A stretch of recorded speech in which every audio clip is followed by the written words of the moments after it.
అల్లూరి సీతారామరాజు జిల్లా అనంతగిరి మండలంలో ఎస్ఆర్పురం పంచాయతీలో అనేక గ్రామాల్లో గిరిజన ప్రజలు ప్రభుత్వాలు ఎన్ని మారినా సరే మా గ్రామాలకు సీసీ రోడ్లు కానీ అదేవిధంగా మంచినీటి సదుపాయం గానీ కల్పించట్లేదని వాపోయారు. అందరికీ నమస్కారం అండి. పరదేశి బుద్రయ్య, అల్లూరి జిల్లా అనంతగిరి మండలం ఎన్ఆర్పురం పంచాయతీ లెటికివలస గ్రామం. మాకు ఏ ప్రభుత్వం వచ్చినా సీసీ రోడ్లు స్పందించలేదు. అసలు ఆ రోడ్డు బాగాలేదు, ఇబ్బందిగా ఉంది. డిప్యూటీ సీఎం పవన్ కళ్యాణ్ వెంటనే స్పందించి లిటికల్స గ్రామాన్ని సీసీ రోడ్డు కావాలని కోరుచున్నాము. నా పేరు సొట్టయ్య గారు, నా పేరు నంబర్ గారు. నేను మాట్లాడుతున్నాను సార్. మాకు చాలా ఇక్కడ ఎవరు ఏ అధికారం కూడా మాకు పట్టించుకోవడం లేదు.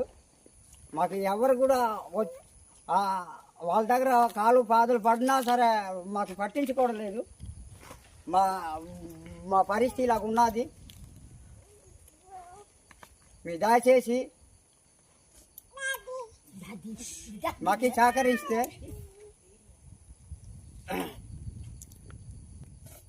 రోడ్ వస్తుంది. నమస్కారం సార్.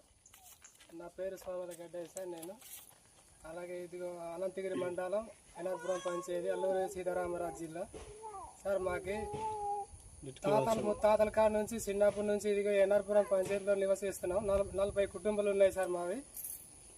ఎన్ని ప్రభుత్వాలు మారుతున్నాయి కానీ కనీసం ఏ గవర్నమెంట్ వచ్చినా కనీసం స్పందించడం లేదు sir. CM sir Chandrababu Naidu గారు సార్, మీకు విజ్ఞప్తి చేస్తున్నాను సార్. నేను ఈ ప్రభుత్వం అలాగే డిప్యూటీ సీఎం ప్రతి పంచాయతీలు ప్రతి మండలాలకి తిరిగేసి ఇదిగో నేను రోడ్డు సదుపాయాలు చేస్తాననేసి మాట ఇస్తున్నాడు సార్. కనీసం మా ఎన్ఆర్పురం పంచాయతీకి కనీసం ఇన్ని ప్రభుత్వాలు వచ్చి మారుతున్నాయి కానీ మా బతుకులు మారట్లేదు సార్. మా రోడ్డు కనీసం రోడ్డు సదుపాయం లేదు, నీటి సదుపాయం లేదు. మీరు ఈసారి అయినా కనీసం కూటమి ప్రభుత్వం మా వీడియోని చూసి మీరు గౌరవించి వెంటనే రెస్పాండించి స్పందిస్తారనేసి కోరుకుంటూ, అలాగే డిప్యూటీ సీఎం కూడా స్పందిస్తాడనేసి కోరుకుంటూ సెలవు తీసుకున్నాం. రోడ్డు కాదు, రోడ్డు చేయాలి, కావాలి,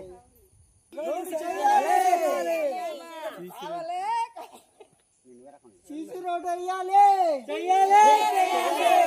సీసీ రోడ్డు చేయాలి, అధికారులు స్పందించాలి, సీసీ రోడ్డు వేయాలి.